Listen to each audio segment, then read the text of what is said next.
It's Board Games as Devotion with special guest Dan Thurot on this episode of Play Saves the World, the ongoing conversation on spirituality and games.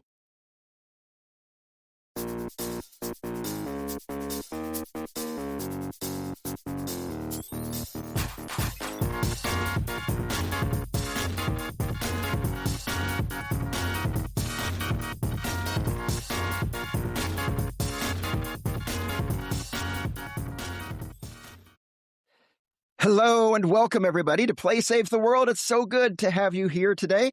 Thanks for tuning in. My name is Daniel Hilty. My name is Kevin Taylor. And my name is Dan Thurot. Dan, welcome back. We are so grateful to have you return to the podcast after a few years. Kevin, you were looking it up beforehand. It's been about 3 years, right? 3 years. That's it. 3 years, yeah. Under the previous incarnation of the podcast, Board Game Faith was its name back then, but I still wear the shirt sometimes. Oh, that's so nice. Thank you. Yeah, I love that shirt. That was so I'm so happy to be back. Thank you for having me, because that was one of my favorite guest appearances on a podcast ever. So I'm just delighted to be invited back. That means so much. Thank you. Thank you very, very much. And it makes my day to know someone out there is wearing the t-shirt. Thank you. That's great. So Dan, please, for folks maybe who didn't hear the first podcast, or maybe they did, but it's been a while, would you mind just letting our listeners or viewers know a little bit about yourself, please? Sure. My name is Dan Thurot. I write a website called Space Biff. I also write about board games for some other places, but mostly I write about board games, and that's pretty much it. I'm a really boring person, which is not a self-own or anything. I actually think there's great joy in being sort of a boring person, but I also teach at the college level. I teach religion, specifically the history of Christianity. And I spend a lot of time hanging out with my two daughters because they are at an age where they need a lot of attention. So, which I love. I'm not saying that as a complaint at all. To be right. clear. Absolutely. Yeah. Right. Yeah. I appreciate also that you elevate the virtue of boringness, not necessarily as a bad thing. I had a friend and mentor who said we kind of needed to reclaim boringness as not a negative thing necessarily in life. And anyway, yeah, that's. I don't think of you as boring, however, but we're glad to have you here and all of your excitement and all you bring to it. Well, thank you. Yes, I don't go on many big adventures. I'm a bit of a homebody, but yeah. Adventures of the mind, of the soul. Right? Yeah, the maybe. life of the mind. That's right. Well, thank you. So, Kevin, you had the great idea of inviting Dan back today and talking about board games as devotion, and that's really in response to just really the outstanding writing that Dan does on games and life. And we really encourage our viewers and listeners to check out his work. But Kevin, do you mind saying some more? So tell us more about this idea and what you're hoping to explore in our conversation today. So it really came from Dan Thurot himself, and it's something that, and this is my reading of some of Dan's work, but Dan has occasionally reflected on really thoughtful games that make you consider, I don't know, your station in life and who you are. And these are games such as Amabel Holland, those sorts of games, maybe a Cole Worley game. It gets you it's a game that's not a game. It's a game that's closer to an act of devotion of some sort. And I think that phrase, Dan's hinted at that. And we wanted to see if we could tease that out a little bit, what that looks like and what that means. Yeah. Dan, does that sound accurate? Yeah. It does. Or a beginning? Yeah, especially for a beginning. We're kind of straining at a big idea here, which I think is pretty natural whenever we talk about things like art as devotion. So yeah, but I think that's pretty accurate. When we talk about devotion, that word, a question to all of us, what do we mean just by that word itself? Right. That is the question that Let's see what my random plagiarism bot tells me devotion means. that's I suppose. AKA you're referring to your mind. Yeah, I know what you mean. um, I mean, to me, it's a hard term because it can mean so many things. Yeah. Um, and for me, it's changed quite a bit over the years what it could mean. Um, and maybe we'll get into that as well. But I'd be curious to hear, to boomerang it. What is your definition of devotion, Daniel? That's fair. Oh, That's a fair question. that's Yeah. the teacher's move. I know. It I see you, is, it Dan. is, it is. Yeah, yeah, yeah. I mean, yeah, I've been obviously in preparation for this, thinking about it as well, and I'd be interested in hearing your thoughts too, Kevin. But, I mean, there seems to imply some sort of expression of love in it, perhaps, of commitment. Um, it seems often in connection to some sort of greater reality to ourselves, whether we call it the God or the universe or whatever. Um, but not necessarily. You can certainly have devotion toward your spouse or your partner or your children, as well. Yeah, some sort of mix of commitment and love. Um, yeah, I guess those are my initial thoughts. Kevin, how about you? Any thoughts?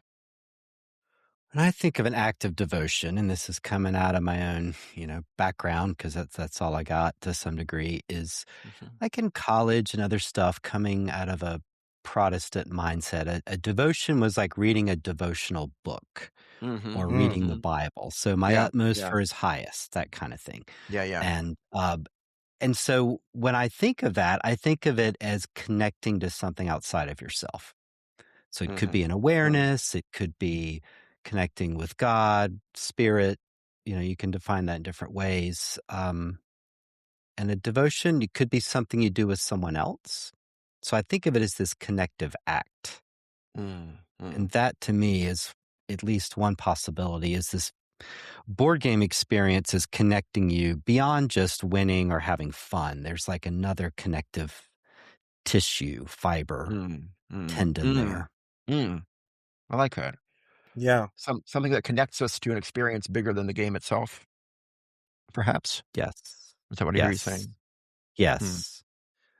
I like that because I feel like it's sort of clarifying what I feel I mean when I've talked about board games as devotion, where, obviously every time I sit at the table with somebody, we're connecting.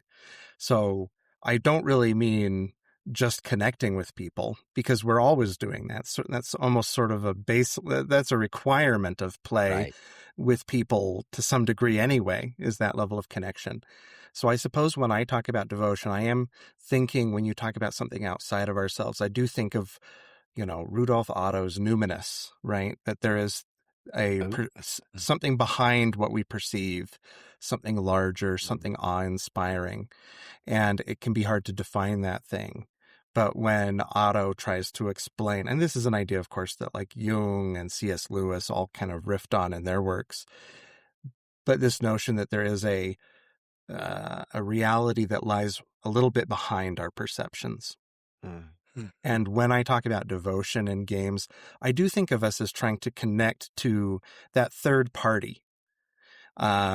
That we're sitting at the table, I'm connecting with you, and then the two of us are also connecting with something else. Um, Now, what that thing is, I don't know. I don't know what it is. mm, I'm sure that Right. some people would be very quick to say what it is, right? I don't know if I want to be quite so hasty. hmm, Mhm. mm, I'm with you. We can just set that aside, and that's going to mean different things to different people. We don't need to get too specific.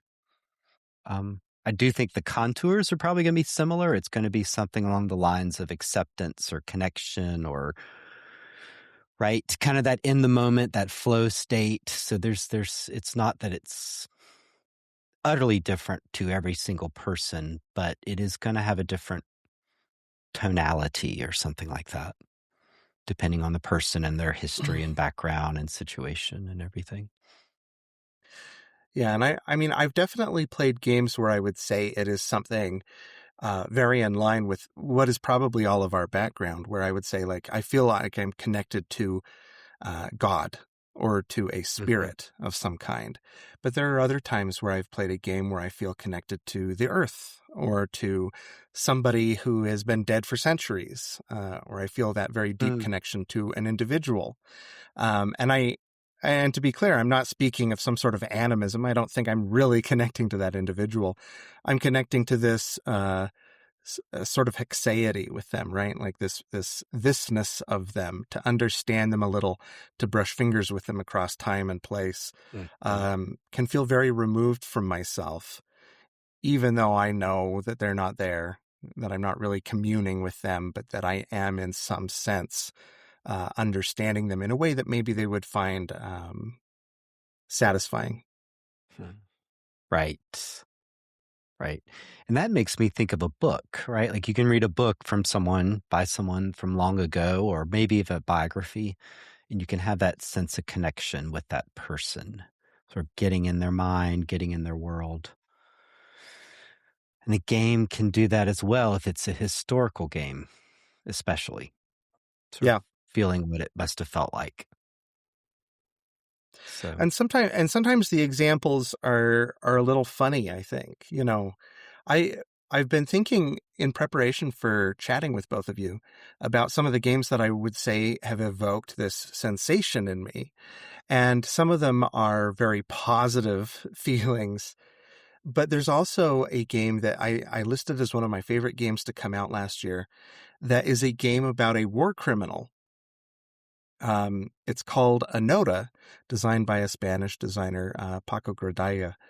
And that game made me feel connected to this person with this very deep sympathy and a sort mm. of pity. And I did feel that elevated sense where I felt connected to this person. I felt, I don't know, mercy for this person, despite him committing terrible acts of evil. Um, and also feeling connected to his victims, which is a very strange sort of example, because in playing that game, I was just so impressed that a game could make me feel such Mm. closeness to the humanity of somebody who was doing terrible things. Hmm. Hmm. And I'm thinking about, let's say, if you'd read a biography of this guy. So you'd had a book and it would have given you, assume it's a good book, you would have felt connected as well, but in a different way, because all you can control with the book is, you can go backwards or forwards, right? But the author is controlled the paragraph flow. You might even disagree with some of that. You can say, well, why didn't you talk about this? Or why is it in this order? But you don't have a lot of agency. But in the board game experience, you get to be Anoda, right? You're playing Yeah. as him. And I've not played it, but I read your review and I would love to play it. But yeah, you're getting to feel like you're him because you get to make his choices and they matter. Yeah. Unlike, And say, a it's novel or a book. right. Well, and it's interesting because so I've read 3 biographies about Hiro Onoda. And I feel like actually the board game was the one that did the best at capturing Oh. um, some of the characters' tics, some of his hypocrisies, some of his humanity, um, which is rare for a board game. I feel like to do a better job in creating a portrait of an individual than some other things. What was it that allowed you?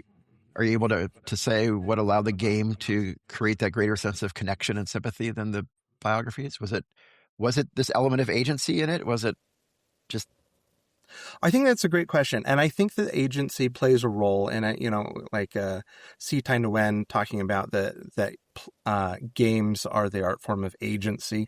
I don't think that's always true. I think that can kind of go too far, but I like that framework as one conceptual model. But I think one of the things that Gradaya did that really worked for me was that he was a little bit less credulous than some of Onoda's biographers. Yeah. Where, for instance, even Werner Herzog wrote a book about Onoda. And these books tend to accept Onoda at face value, that he really did not. So he was a Japanese imperial soldier who became the second longest holdout of the Imperial Army after World War II. I think it was 29 years that he remained on this island in the Philippines, committing terrible atrocities. He committed murder. Of course, he committed many smaller crimes like theft. He had a trio of companions who he was sort of forcing to stay with him for much of his duration. And so I think that one of the reasons I really was compelled by this portrait and felt a great deal of sympathy for Hiro Onoda from this board game was the space it held open for the fact that this person might have been mentally ill, that he might have been afraid, that many of the virtues that he believed in, virtues like facing reality, that he talked very publicly about, it is a Japanese virtue to face reality. And yet here is a man who you spend the entire board game studiously avoiding reality. He will not go home and repair the damage of the war. He must keep fighting the war. In a way, it's sort of this like pseudo-masculine juvenile fantasy that it's like playing Call of Duty all day instead of going out and trying to make the world better. And he was out there living that. And to me, I don't think I had ever conceptualized that man in that way, to say that he's not just a product of nationalism gone awry, although he is that. He's also afraid of facing himself and facing his complicity in terrible acts.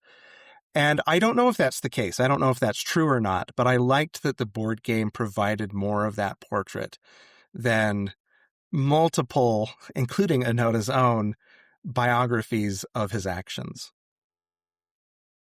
And is it because of the designer, you think, or is it because we're not in the world of narrative? We're in a different world. Like someone's not creating a narrative to explain it. I think that plays a part in it. I think that the game, in presenting you systems, in letting you just sit down and examine your own thoughts with it. Like there's this concept in game design called like submersion or submission, where as you play, and this is something you often see with people who gamble compulsively when they play slot machines, and they're not playing to win, they're playing to be submerged, to kind of conceal themselves from their emotions. It can be a very pleasurable feeling. And as we play certain board games, their repetition, I think, lends itself, especially in solitaire games, very well to this sense of submersion, where you are handing yourself over to the game and you're alone with your thoughts. And and it can be very rewarding in a game atmosphere to be able to meditate on actions in a way that a narrative precludes. I mean, often books that are meditative, you'll read and then you'll pause, and then you'll read and you'll pause.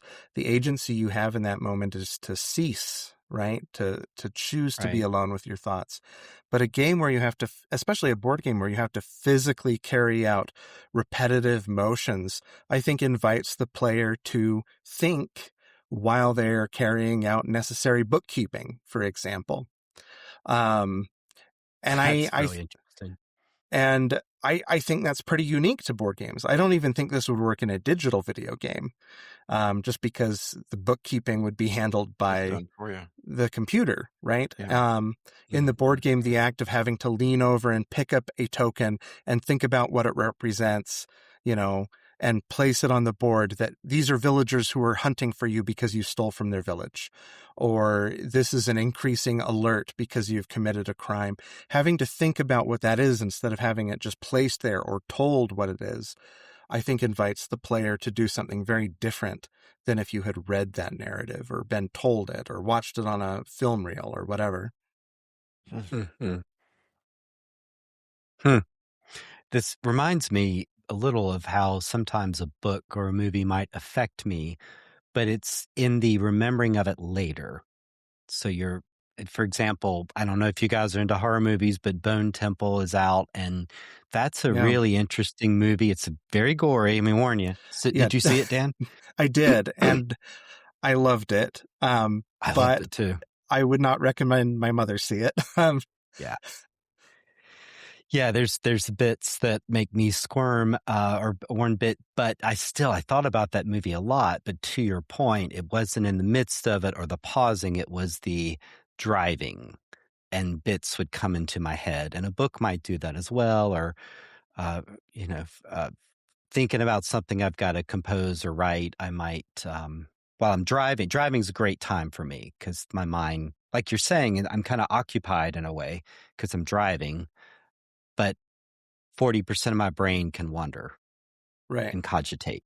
Does this relate at all to what folks more recently have described as flow? But I think the concept is more ancient than that. But just this sense of kind of losing oneself in in a in an action and an undertaking that becomes so familiar to you that it's almost kind of an exercise in self-transcendence or self-annihilation or whatever we call it. But Yeah. I find myself thinking about that and whether games lend themselves to that more or not. I don't know. But yeah. I think it can, and I think it can maybe move in both directions, right? Like, I think some games, and there's this modern design tendency to make a game so smooth that there isn't downtime and there aren't hiccups and you aren't doing too much upkeep. And there's obviously a benefit to that. But I think like in this case, I'm specifically talking about a game that does have a little bit of upkeep. Like it is providing you these punctuation marks where you really have no choice but to think about the actions you've undertaken. So, but I absolutely agree that both directions of that, right? Like providing for space within the game and kind of just flow state, like you're not even thinking, you're just undertaking.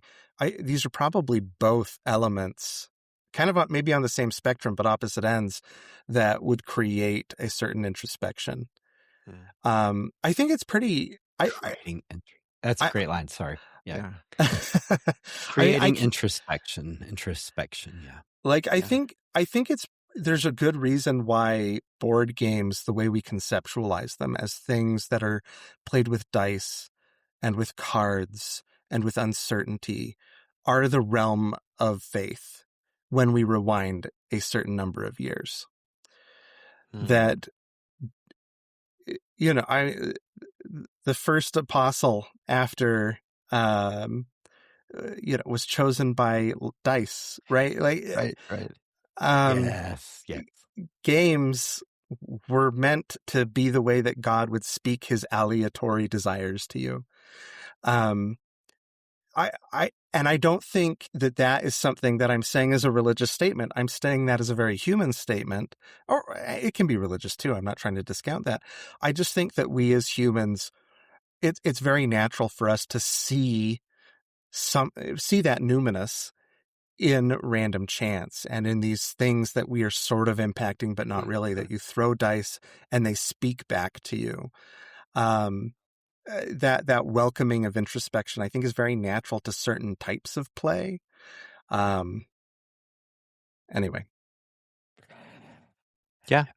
I'm running out of space on my note page. I love all these things you're saying, Dan. Thank you. You can flip it over, Daniel. I'm going to flip it over to the other side. What?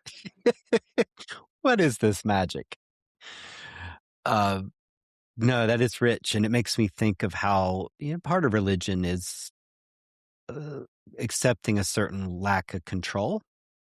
It would seem to me there's this sort of bit of like, I'm going to trust at least some aspect, and so that does have that connection to chance. Like, I can't plan everything out because random things may happen. And of course, the truth is random things happen to everyone. But you're kind of, at least in theory, trying to acknowledge to some degree a lack of agency over things. And makes me think of games. Yeah, and dice. And what was the Chinese thing? The I Ching? Sure. Right? Yeah. Which is like Yeah, that kind of thing. So, um, tarot cards, all those things are ways of accessing the randomness. Opening a Bible like some people would do and see what it's telling you today. Right. How many times, I mean, when I was a Mormon missionary, that was a common practice to I'm feeling so much despair and hopelessness, and Right. people threw trash at me today. Let's say a quick prayer and then flip to a random page in the Bible and smack our finger down and see what Jesus is saying to you. What And the half Lord the has time to say. and you get some weird Genealogy. absolute nonsense out of there. And somehow you make it fit, because there is that notion to religion, right? That we are placing agency over static at times. Right. I I love this. I think what I've heard us saying is both that board games can be devotional in that somehow through the exercise of agency, but also that board games can be devotional in our encounter with in allowing us to have an encounter with our lack of agency as well. Because I don't know what Daniel's going to do next as he launches his No, you ship, his don't. armada at me again. That's right. Get ready for this. No. Get ready for this. Oh, crap. Not my home world.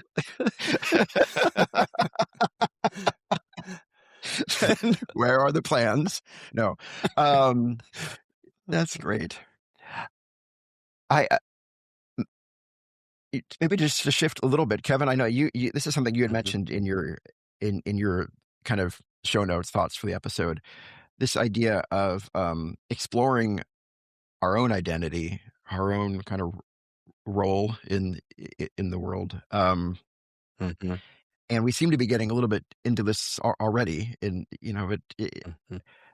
I Dan, I read, I think I read that you shared, and correct me if I'm wrong, that I lifted up this issue of what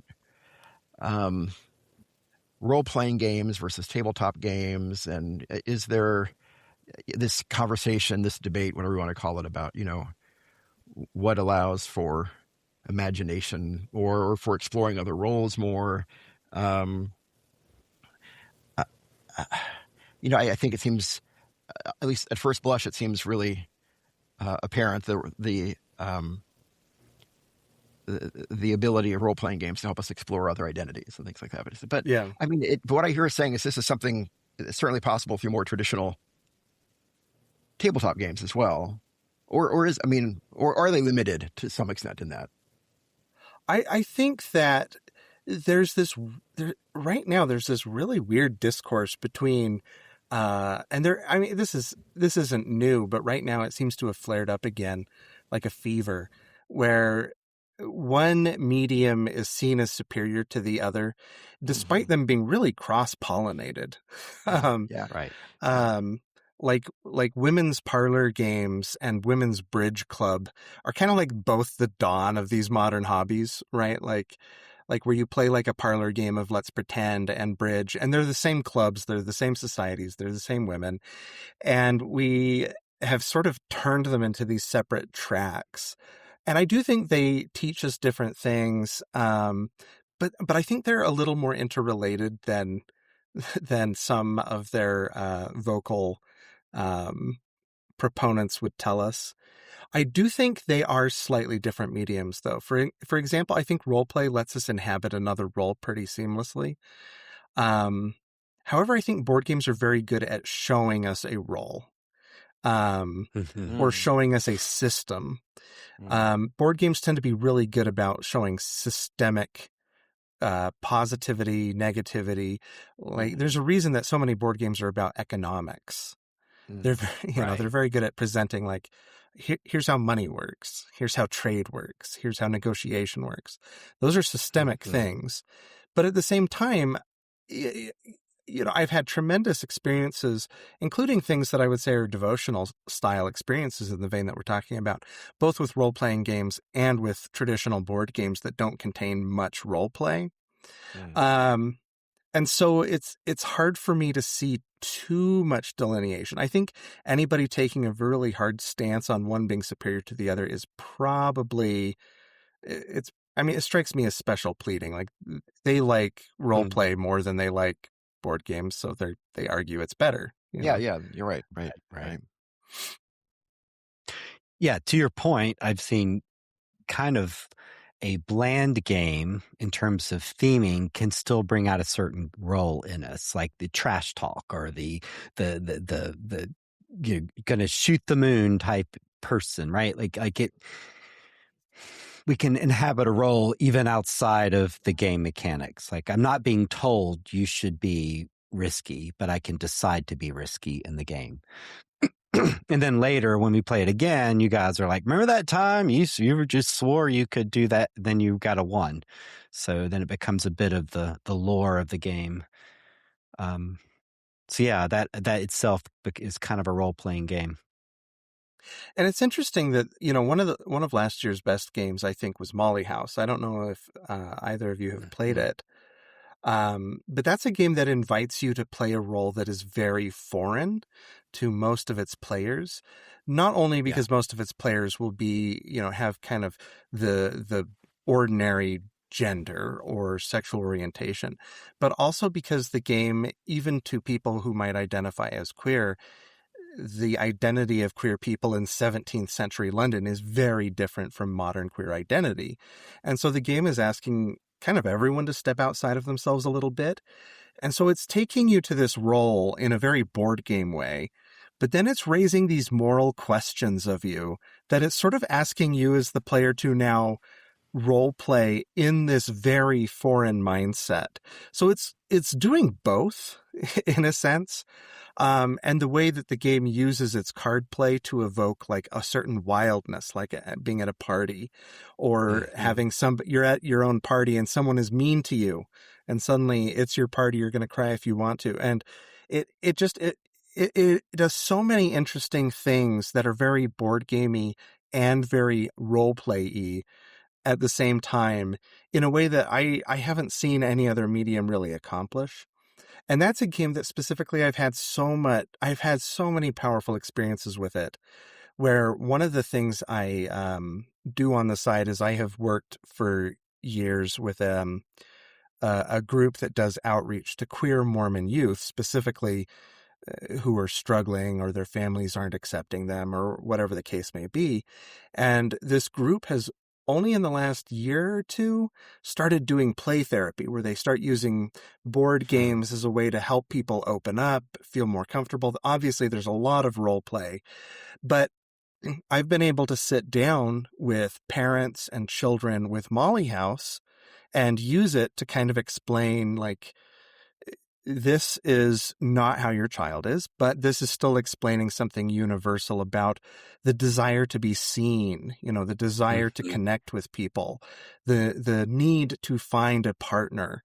And to take that, and I've had some wonderful, tender experiences where parents, after playing this sort of dense, maybe they've played Catan or something, and they play this game and they don't really understand the rules and they're fumbling through it. But the game is still good enough and clear enough that with some instruction, they're able to come out the other side and say, I think I get it a little better. And to me, those are acts of devotion in the sense that these are parents who are committed to their children. This is a child who's committed to exploring themselves. For me, I'm committed to being annoying and making people play complicated board games, and we're all connecting over our various acts of devotion.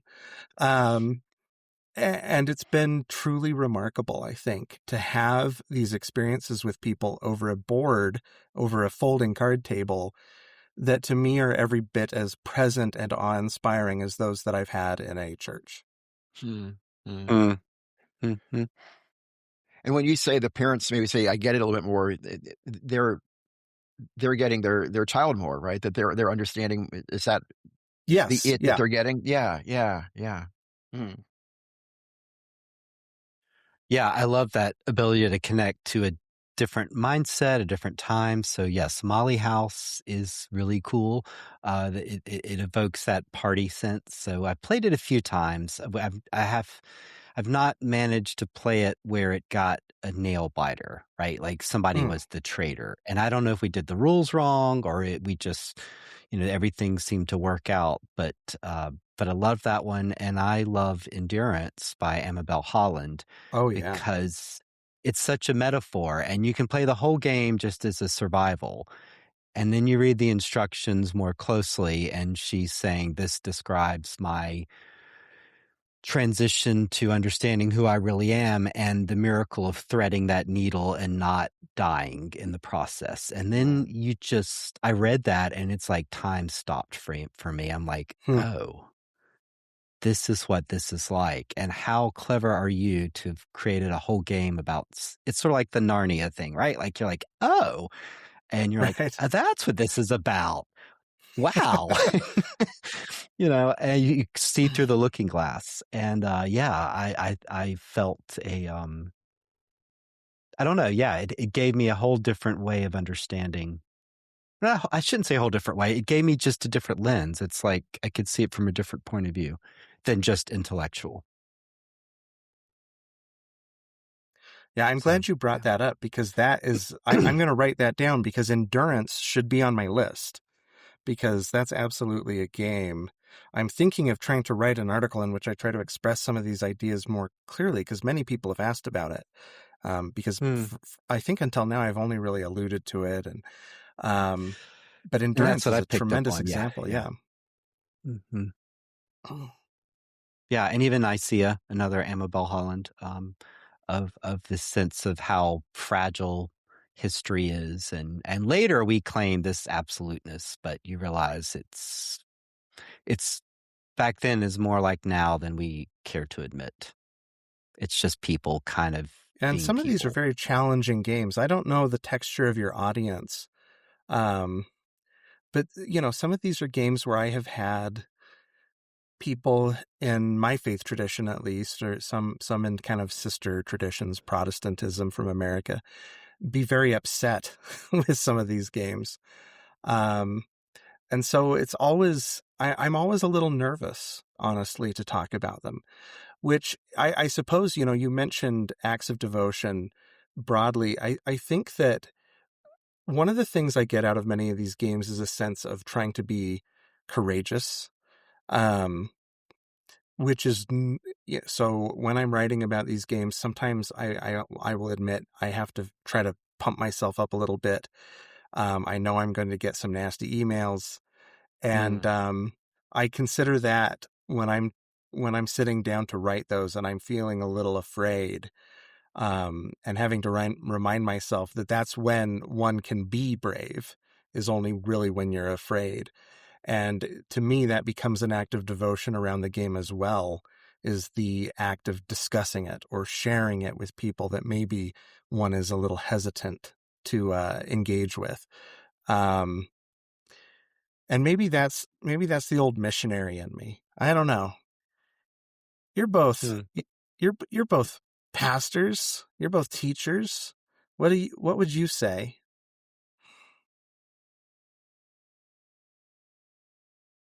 When people Go ahead, Daniel. respond, Answer the yeah, when question. people when people respond, well, I was trying to, yeah, and it's such a great insight. I was just trying to explore kind of my own thoughts on it as well. So, yeah, so I guess the question is how do we respond when we encounter resistance or reluctance to explore or talk about something, right? In our parishes, in our churches, in our worlds. That's kind of the the broader Yeah, question here? well, Yeah. yeah, like I think that is often our act of devotion that Yeah, many yeah, that I think anyone yeah, can really share is acting when one is afraid. yeah, yeah. It reminds me of what you were saying earlier, Dan, about the game, that, um, allowed you to understand the fear underlying, um, the, I'm sorry, I forget his name. Yeah, The Anoda. Yeah. Onoda, thank you, thank you. That the game allowed you to understand the fear that perhaps was underlying so much of who Onoda was and what he was doing. And I mean, I think that's a great insight for this question as well. That I, when we encounter resistance like that, I know in myself there, you know, the my gut reaction is to raise up my hackles, you know, and to be even more defensive or dismissive. Um, but in some ways, it's also kind of invitation to try to discover the fear that's there in the other person and in me, and what that fear has to teach us. Not that we give into the fear or are controlled by it, but that but it can help us to see more clearly ourselves and the other person, and maybe, yeah, seeing that as an invitation to both find a point of sympathy with the other person, because we all know what it's like to be afraid, like you Mm-hmm. said, but also an invitation to greater clarity too, and trying to name that and explore it both in the other person and in myself. Yeah. Mm. I don't know, Kevin, any thoughts from you on Yeah. your pastoring or teaching? I mean, in the church, and I'm at a small church. You really, your main job is to try to keep things together. It's a family, and things are so fragile in a small church. You want to make sure if you fight, it's really, really, really, really important. Otherwise, you know, if it's over the carpet and the church closes because half the people got mad, like you've kind of failed. Right. So you Sure. want to. Right. Right. You got to pick your battles wisely. As a pastor friend told me once, you don't want to get crucified on a toothpick. So make sure you're getting crucified over something important. Um, so yeah, in the church, I think you do try to keep things appropriate and polite, insofar as you're not betraying any major social commitment. I mean, there are times and places where you do have to speak up, but you want to make sure it's correct. But so I don't know, when you're talking about an email newsletter, I guess you talking about upsetting friends, family, people you know, or just anonymous people? Because at the end of the day, it's your flippin' newsletter, right? It's Yeah, your truth. it is interesting that some people will reach out and want to have, and to be clear, most of the discussions that I have talking about board games, talking about play and its potential, are very positive. Um, but it is interesting that some people will reach out and just want to shout and threats and all that. And I'm always curious about if I'm reacting in a useful way, Mm, um, or not. And sometimes I'm sure it's more useful than others. But it does at times impact me, where I'm sitting down and I feel that little tickle where I think, can I write this in such a way that I won't offend somebody? And that worries me, because I feel like I feel like that's a lot of the fear that, growing up as a religious person, was always pushing me to not do the right thing. yeah. Was Right. I don't want to offend somebody. I don't want to say the wrong thing. I want to be polite. I want to be nice. And often it was when I was making those considerations that I created some of my life's worst regrets, because I was pre-censoring. I was pre-acquiescing to a bully. I was Right. surrendering before a battle had even begun.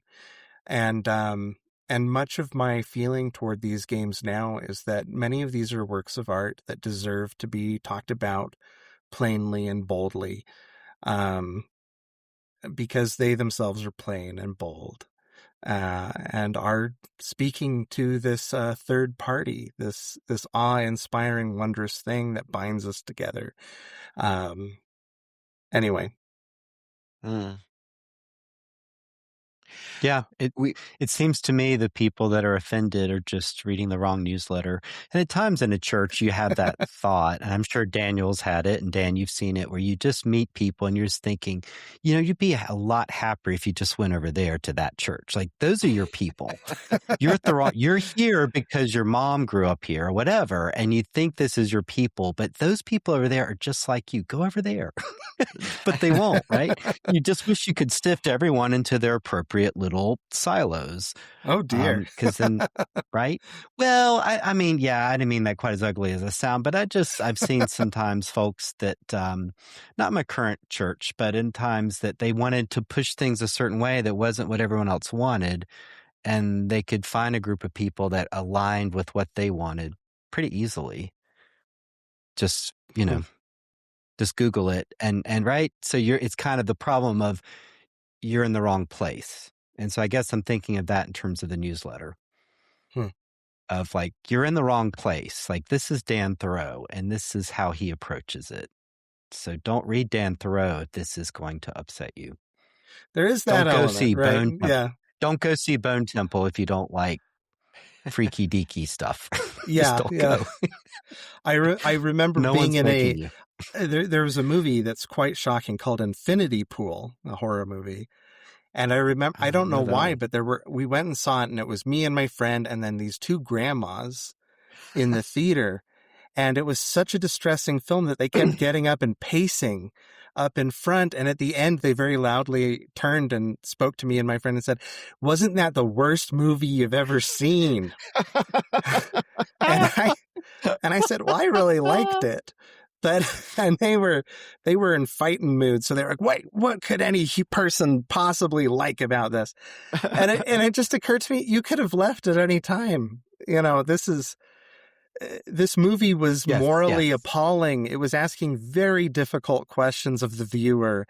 If you don't want to be asked those questions, if you are repulsed by what you see, if you feel like your soul is being degraded by what is there, you can just leave. right.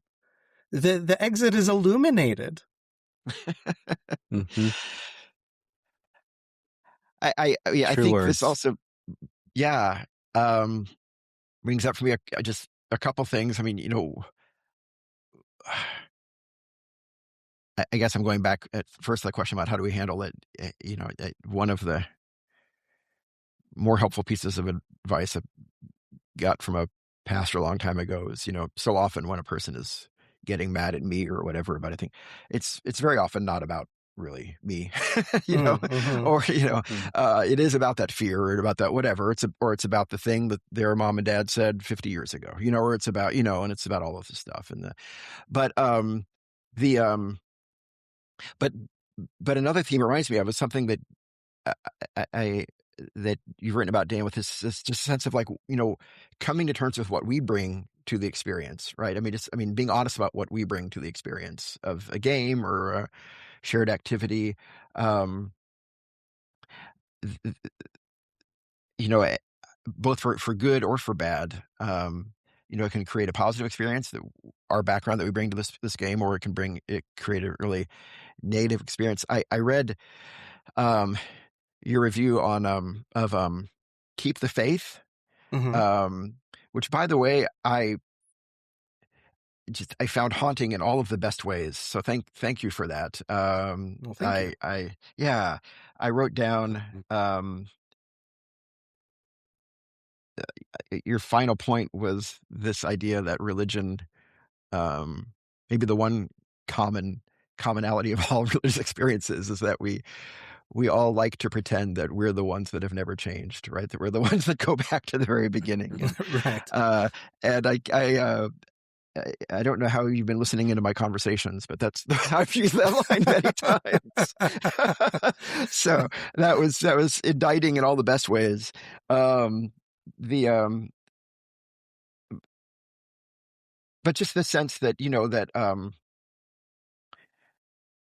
if we bring, what expectations we bring to an experience, whether it be a movie or a game, it helps to have some sort of awareness and reckoning of that as well. You mentioned in that article this, an experience when someone all of a sudden can bring to a gaming experience, something from their background, from their story, that suddenly that very much shifts the gaming experience, right, for everyone there.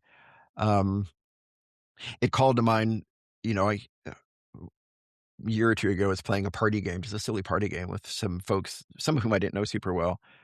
And there's just a silly party game question in it that just really brought up this really difficult part of this person's story and just changed everything, and I don't blame the person at all. But I don't know.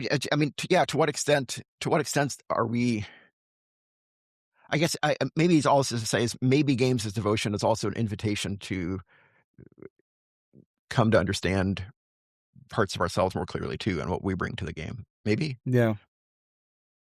Um, I would hope so.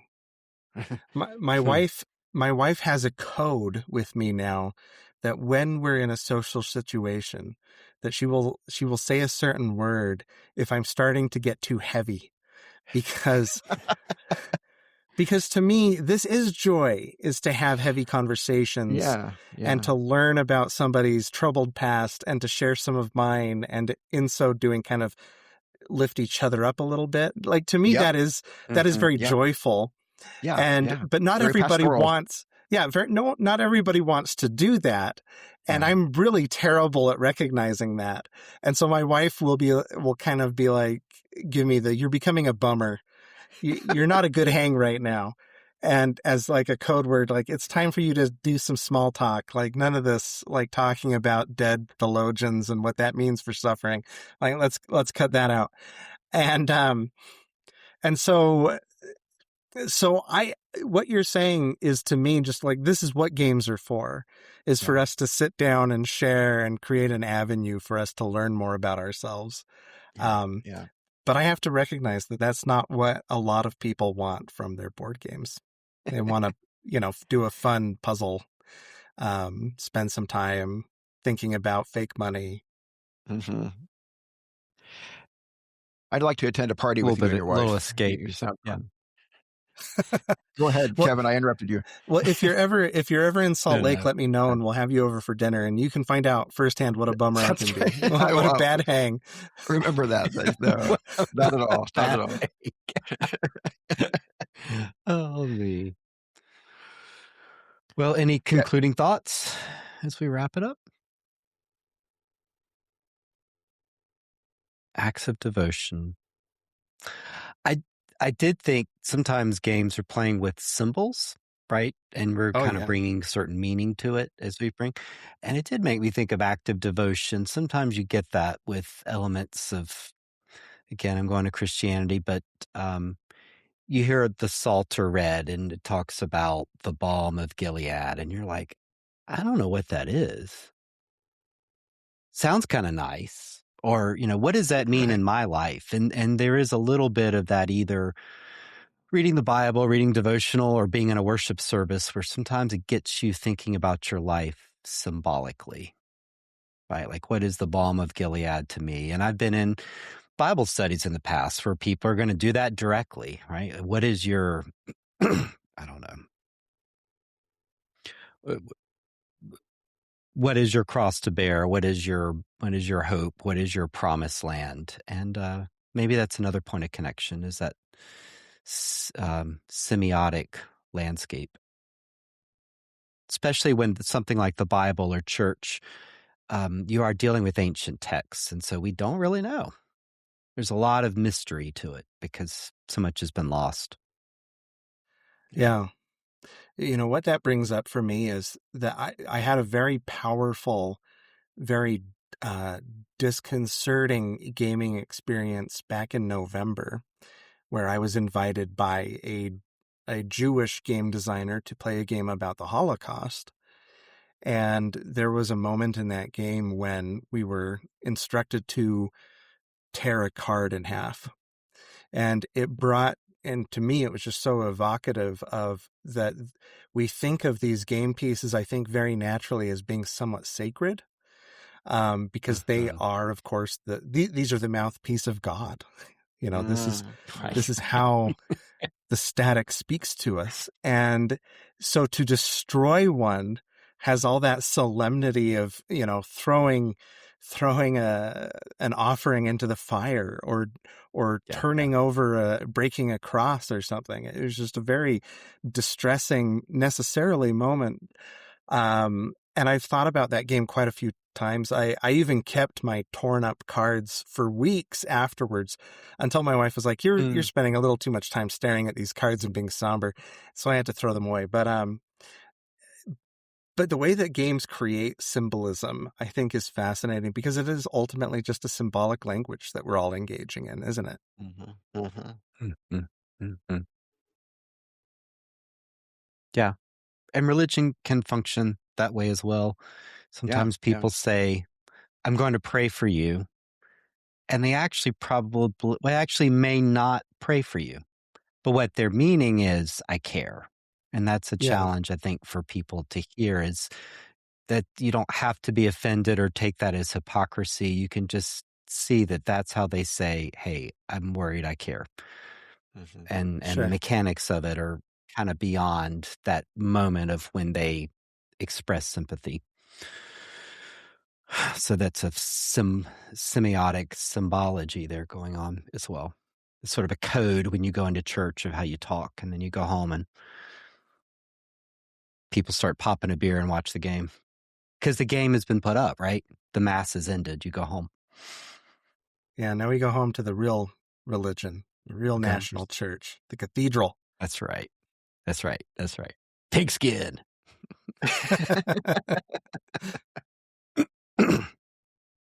Well, thank you so much, Dan. Always provocative and interesting. And thank you for all your great work. Spacebiff.com, correct? Yep.